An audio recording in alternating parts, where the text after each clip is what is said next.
We started more or less around 3 years ago, providing education to our developers, upskilling them. And we've done a hackathon in Davao. That's where we met our partner right now. So this started dito overnight, no? So what happened was we showcased the capabilities of the tech of Internet Computer Protocol.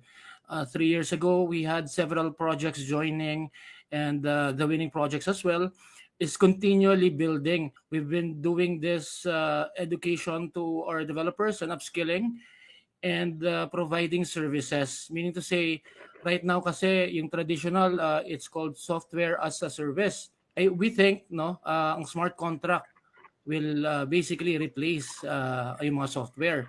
So right now we're calling it blockchain as a service. We're going to that future, and step by step, no, starting with the education, upskilling, we're gonna get there. And yeah, what mentioned na-mention ni Rod regarding sa Davao Initiative, this is one use case or sample wherein blockchain as service can be utilized through the tech of ICP and through the help of tulad nila Rod and team. This is a collaboration of many tech, and community-based individuals. Nakakatuwa.